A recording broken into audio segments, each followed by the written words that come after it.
Ladies and gentlemen, welcome back to the channel. Imagine stepping into a world where the night never sleeps, jazz spills from every corner, and the rules of the past are being rewritten in real time. The 1920s, a decade of electrifying energy, wild parties and dazzling new freedoms. Flappers danced in smoky speakeasies while gangsters built empires on illegal booze. The stock market soared, radios connected homes across the country, and Americans raced into the future behind the wheel of a Model T Ford. But was it all as glamorous as it seemed? In this episode, we'll dive deep into the highs and lows of the Roaring Twenties, the cultural revolutions, the rise of organized crime, economic boom times, and the looming shadows that signaled it might all come crashing down. From, quote, jazz clubs to Wall Street, from Harlem to Hollywood, we'll explore how this thrilling decade reshaped America forever. So buckle up, because the 1920s weren't just roaring, they were rumbling with change. And by the end, we'll ask the big question, was the 1920s America's most exciting decade? Or a glittering illusion hiding a world on the edge? When World War I ended in 1918, America emerged not only victorious, but transformed. Soldiers returned home to parades, prosperity, and the promise of a better future. There was a surge of optimism across the nation. People were eager to put the horrors of war behind them and embrace the modern age. The economy was booming. Industries that had grown to support the war effort were repurposed for consumer goods, giving birth to what we now call consumer culture. Henry Ford's revolutionary assembly line made cars like the Model T affordable for the average American, forever changing how people lived, worked, and traveled. With cars came freedom and mobility, opening up suburban living and weekend road trips. Exactly. And this transformation wasn't just about convenience or entertainment. It signaled a deeper cultural shift. Americans began to define themselves, not just by what they did, but by what they owned. A refrigerator wasn't just a cold box, it was a status symbol. A car didn't just get you from point A to point B, it represented freedom, independence, and modernity. This was the decade when advertising exploded, convincing Americans that happiness could be bought and that progress was always just one purchase away. With credit plans and installment buying, people no longer had to wait to afford the latest gadgets. They could have them now and pay later. Consumption became a way of life. The 1920s were roaring not just because of jazz and speakeasies, but because for the first time in history, ordinary people felt like they were living in the future. The 1920s were more than just an economic boom. They were a cultural explosion. At the heart of this transformation was the Jazz Age, a time when music, art, literature, and style took on bold new forms that reflected the energy, rebellion, and diversity of the era. One of the most defining movements of this time was the Harlem Renaissance, centered in New York City. Harlem became a vibrant hub of Black culture, where writers like Langston Hughes, Zora Neale Hurston, and Claude McKay gave voice to the African-American experience through poetry, novels, and essays. Their work challenged racial stereotypes and celebrated Black identity, heritage, and struggle in a nation still plagued by segregation and racism. Music became a powerful expression of this cultural revolution, especially jazz. Born out of African-American communities in the South and popularized in cities like New Orleans and Chicago, jazz was raw, improvisational, and electrifying. Musicians like Louis Armstrong and Duke Ellington became household names, and their sounds defined a generation. Jazz was more than music. It was an attitude. It symbolized freedom, experimentation, and the breakdown of old boundaries. Women, too, were breaking barriers. The flapper emerged as a symbol of rebellion against traditional gender roles. These women cut their hair into bobs, wore shorter dresses, danced the Charleston, smoked in public, and challenged expectations of what women should be. But the flapper was more than a fashion icon. She represented a shift in how women viewed themselves: independent, bold, and unwilling to be confined by the old rules. The entertainment industry also exploded. Hollywood became the dream factory of the world, producing silent films that captivated audiences everywhere. Stars like Charlie Chaplin, the comedic genius with the iconic bowler hat and cane, and Clara Bow, the original It Girl, became global celebrities. Movies offered escape, fantasy, and a shared experience that connected millions of people across different walks of life. Sports in the 1920s weren't just games, they became a defining cultural force, turning athletes into legends and creating a shared national experience unlike anything before. Baseball, already known as America's pastime, reached a fever pitch with the rise of Babe Ruth, a former pitcher who transformed into the most dominant slugger the sport had ever seen. His larger-than-life personality and unprecedented power at the plate made him a household name. Ruth wasn't just an athlete. He was a symbol of the era's boldness, confidence, and appetite for spectacle. Every home run he hit wasn't just a score. It was an event, a moment that fans would remember for a lifetime. His success helped rescue baseball from the scandal of the 1919 Black Sox and re-establish the game as a beloved national tradition. Meanwhile, boxing became another national obsession, thanks in large part to Jack Dempsey, known as the Manasseh Mauler. His explosive style and fierce knockouts drew massive crowds, with fights broadcast on radio and followed by millions. Dempsey's 1921 bout against Georges Carpentier was the first million-dollar gate in sports history. These boxing matches weren't just fights. They were public spectacles, bringing together Americans from all walks of life to cheer, bet, and bask in the drama of competition. This newfound sports craze was powered by mass media, especially the radio, which brought live play-by-plays into homes across the country, and newspapers, which elevated athletes to mythic status through dramatic headlines and vivid storytelling. For the first time, sports figures were celebrities, influencing everything from fashion to slang, and giving ordinary Americans a new set of heroes to admire. But this phenomenon wasn't just about entertainment. It was deeply tied to the changing American identity. In a decade defined by rapid modernization, urban growth, and the loosening of traditional norms, sports provided a symbol of energy, achievement, and possibility. Athletes like Ruth and Dempsey embodied the values of the Roaring Twenties. They were strong, individualistic, daring, and relentlessly ambitious, qualities admired in an America that saw itself as on the rise. In that way, the sports arenas of the 1920s became as significant as the jazz clubs and movie theaters. They were places where new cultural values were expressed and reinforced, where the country's sense of self was being reshaped. The love of sports unified a diverse, rapidly changing nation and became a pillar of American popular culture, one that endures to this day. So yes, the 1920s weren't just about music and fashion. They were about heroic performances, public idols, and the electrifying idea that anything was possible in this new American century. While the 1920s dazzled with glitz, jazz, and roaring prosperity, a darker, more conflicted undercurrent was also reshaping America, one marked by violence, fear, and deep cultural divisions. This was a decade of not just celebration, but confrontation. And nowhere was that more evident than in the rise of Prohibition, organized crime, racial terror, and ideological battles. The noble experiment, Prohibition, when the 18th Amendment took effect in 1920, banning the manufacture, sale, and transport of alcohol, it was hailed by its supporters as a moral victory, a chance to cleanse American society of vice, drunkenness, and social decay. Backed by religious intemperance groups, it was called the noble experiment. But in practice, it had the opposite effect. Instead of eliminating alcohol, Prohibition pushed it underground, giving rise to a massive black market of speakeasies, bootlegging rings, and corrupt law enforcement. Ordinary citizens flocked to hidden bars known as speakeasies, where jazz flowed as freely as the illegal liquor. Entire city blocks operated under the protection of bribed police, and the line between crime and politics became dangerously blurred. Al Capone and organized crime. This environment became a breeding ground for organized crime, with gangsters rising to power by controlling the flow of illicit booze. No figure embodied this era more than Al Capone in Chicago. Charming and ruthless, Capone built a criminal empire fueled by bribes, extortion, and violence. His gang controlled the city's liquor trade, raking in millions and unleashing a wave of bloodshed. Gang wars over territory became common, culminating in events like the St. Valentine's Day Massacre in 1929.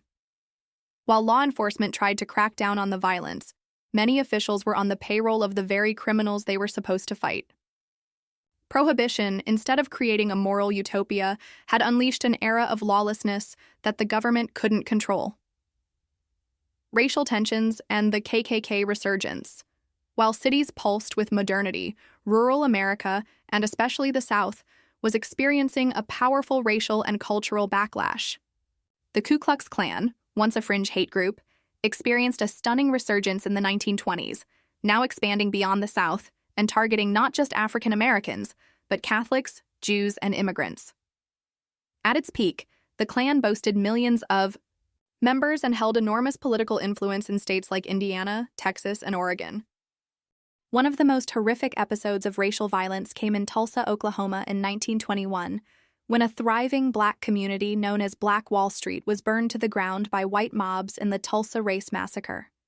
Hundreds were killed, thousands displaced, and the event was largely omitted from history books for decades. It stood as a stark reminder that beneath the nation's glittering surface, systemic racism and hatred persisted, and in many places, grew stronger. Another cultural clash unfolded in the courts during the Scopes trial of 1925, famously dubbed the Monkey Trial. This wasn't merely a legal dispute. It was a national spectacle that crystallized the deepening divide between two Americas, one clinging to religious and traditional values, the other embracing scientific advancement and modern ideals. The trial began when Tennessee passed the Butler Act, a law that made it illegal to teach human evolution in public schools. In defiance of this, John Scopes, a young high school biology teacher in Dayton, Tennessee, intentionally taught Darwin's theory of evolution to challenge the law. His arrest and trial were orchestrated by local leaders, with backing from the American Civil Liberties Union, ACLU, in an effort to spotlight what many saw as a violation of intellectual freedom. What followed was one of the most famous legal battles in U.S. history. On the defense stood Clarence Darrow, one of the most renowned lawyers of the time, and a staunch agnostic who saw the case as an opportunity to argue for academic liberty and the separation of church and state. Representing the prosecution was William Jennings Bryan, a revered orator, former presidential candidate, and devout Christian who had long opposed Darwinian theory on moral and religious grounds. The trial quickly transcended its legal parameters and became a battleground for cultural identity, pitting science against scripture, modernity against tradition, and urban progressivism against rural conservatism. The courtroom drama reached its peak when Darrow called Bryan to the stand as an expert on the Bible, a move that turned the trial into a philosophical showdown. Darrow interrogated Bryan about the literal truth of biblical stories, exposing logical inconsistencies and challenging the idea that religious doctrine should dictate public education. Although the jury ultimately found Scopes guilty and fined him $100, the trial's broader impact resonated far beyond the courtroom. It cast a national spotlight on the tensions tearing at the cultural fabric of the 1920s, a time when technological advances and urban growth were challenging the long-standing norms of rural life and religious authority. In the years that followed, the trial became a symbol of the ongoing struggle over how knowledge, values, and authority should be balanced in American life. It revealed how deeply education, religion, and politics were entwined in shaping the national identity. While the fundamentalists won the legal battle, many believed the modernists had won the war of public opinion, as the trial painted anti-evolution laws as regressive and unscientific. Ultimately, the Scopes trial was more than a legal dispute. It was a defining moment in America's cultural evolution, revealing how the country was grappling with its transition into a new, more complex era. The 1920s marked a monumental shift in women's rights, driven by the tireless activism of suffragists who had spent decades fighting for the right to vote. The passing of the 19th Amendment in 1920 was a historic achievement, granting women in the United States the legal right to vote for the first time. This victory was the culmination of decades of work by leaders like Susan B. Anthony, Elizabeth Cady Stanton, and Alice Paul, whose efforts spanned the 19th and early 20th centuries. The suffrage movement had gained momentum during the Progressive era, and by 1920, the tide had turned in women's favor, culminating in this groundbreaking amendment. But the right to vote was only one piece of the puzzle. With the newfound political freedom came a broader sense of empowerment. In the 1920s, women began to enter the workforce in greater numbers, seeking independence and new economic opportunities. This was particularly true in the cities, where women increasingly took on jobs as secretaries, typists, and telephone operators, as well as in retail and service sectors. Though many women still face discrimination and wage inequality, the cultural and social shifts of the decade allowed more women to step outside of traditional roles and begin building careers, a change that would lay the foundation for future feminist movements.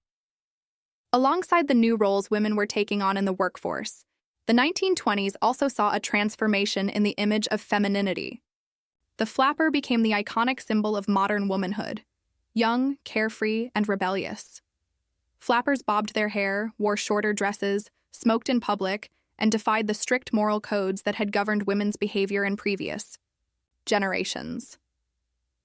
The image of the flapper challenged traditional norms and was in many ways a rejection of Victorian values. Women, especially in urban areas, were asserting their right to express themselves as individuals, experimenting with fashion, social life, and their place in society. The 1920s, despite being a period of significant social and cultural change, also witnessed substantial resistance from conservative groups, particularly those rooted in religious and rural values. These groups viewed the emerging changes, especially the image of the flapper, as a dangerous symbol of moral decay. For them, the flapper's rebellion against traditional gender norms, her bobbed hair, short skirts, smoking, and drinking in public, was not just an individual expression of freedom, but a direct challenge to the very fabric of society. They feared that these behaviors undermined the traditional family structure, which they believed was the cornerstone of American society. The flapper's lifestyle was seen as a rejection of the roles women had traditionally played as wives and mothers, roles that were tightly controlled by social expectations. This backlash was not only cultural but political. Conservative factions attempted to roll back many of the gains women had made, particularly in terms of their social autonomy. For instance, legal protections such as the right to work or access to birth control were met with resistance. Women who sought to maintain or further their independence in the workplace or in society at large were often met with harsh judgment and public shaming. There were also attempts to reassert more conservative gender roles through societal pressure and legal restrictions, aiming to revert women's place in the home and family as subordinate to male authority. Furthermore, the backlash was evident in the fierce debate over issues like women's access to higher education, reproductive rights, and professional opportunities. The pushback was a reflection of how entrenched these patriarchal structures were in American life. Conservative groups feared that the new woman, the flapper, represented a breakdown in the social order that had been in place for centuries. However, despite these forces working against them, the 1920s proved to be a pivotal period in the evolution of women's rights. Women were not only entering the workforce in unprecedented numbers, but also challenging societal expectations in ways that had been unimaginable a few decades earlier. While the backlash from conservative groups could not be entirely avoided, it became clear that the momentum for change had begun, and women were determined to continue pushing for greater social, political, and economic equality. This decade set the stage for the future feminist movements of the mid-20th century, as the groundwork was laid for an ongoing struggle for gender equality that would evolve and expand throughout the years to come. The 1920s, often called the Roaring Twenties, were marked by a booming economy that seemed to promise prosperity for everyone. Stock market speculation became a major part of this economic optimism. With new investment opportunities and a sense that the market would always keep climbing, Americans from all walks of life were eager to invest in stocks. Many people, even those who had no prior experience with the stock market, believed they could make a quick fortune.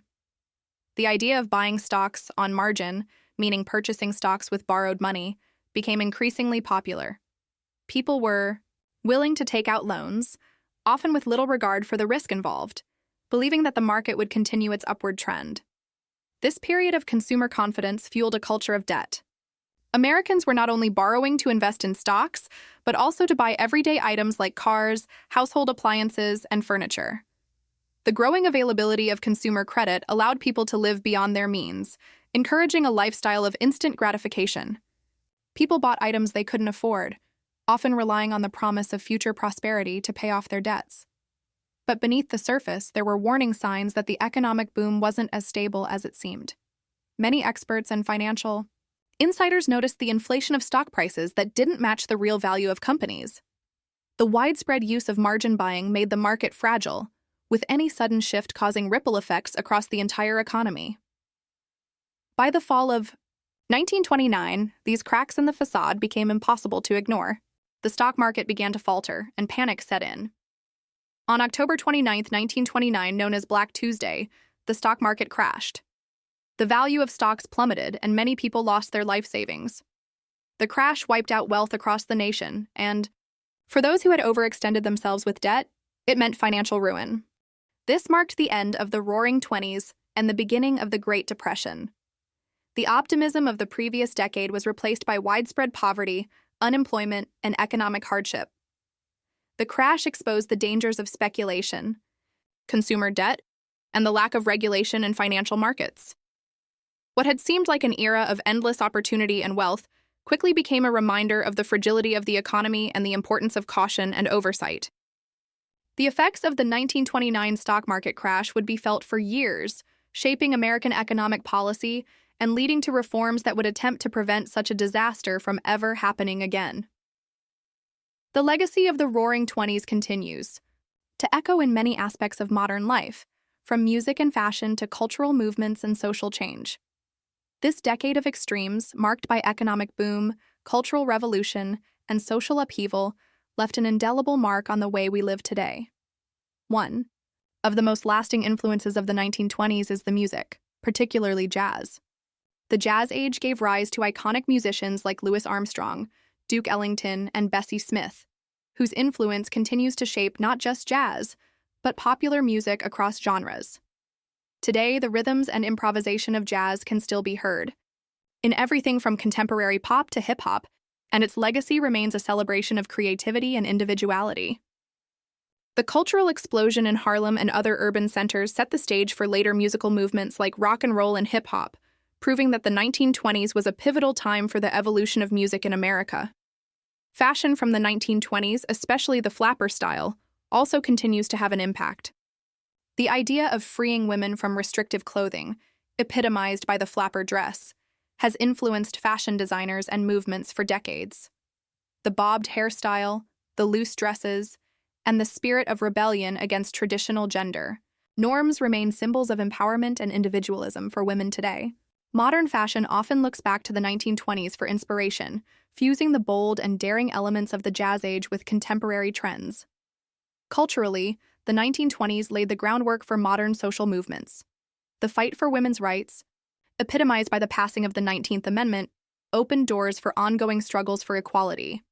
The idea of questioning authority, whether it was the government, religion, or social norms, remains a defining characteristic of modern activism. The decade's willingness to challenge the status quo and embrace new ideas resonates with the ongoing movements for civil rights, LGBTQ+ rights, and gender equality. But as much as the 1920s were about innovation, the decade also served as a cautionary tale. The stock market crash of 1929, the rise of consumer debt, and the dangerous extremes of the era's economic policies reminded us of the risks of unchecked optimism and speculative investment. Today, as we experience periods of rapid technological change and economic uncertainty, the lessons of the 1920s about economic stability, social responsibility, and the consequences of excess remain incredibly relevant. The 1920s, despite its cultural vibrance and economic optimism, ultimately sowed the seeds for the Great Depression and World War II. The stock market crash of 1929, a dramatic consequence of rampant speculation and consumer debt, sent shockwaves through the global economy, plunging nations into economic turmoil. The social upheaval and the collapse of financial institutions severely affected global trade, industries, and employment, creating the conditions for widespread poverty and hardship throughout the 1930s. In a broader sense, the political instability and economic crises of the 1920s destabilized many countries, contributing to the rise of extremist ideologies and authoritarian leaders. In Germany, the economic hardship resulting from the Treaty of Versailles and the Great Depression fueled the Nazi Party's rise to power, setting the stage for World War II. Meanwhile, in the United States, the economic devastation of the Depression led to a fundamental shift in government policy. as President Franklin D. Roosevelt's New Deal sought to address the nation's challenges through massive government intervention and social programs. Globally, the 1920s tensions over borders, colonialism, and the unresolved conflicts of world War I would escalate into the full-scale violence and upheaval of the 1930s and 1940s.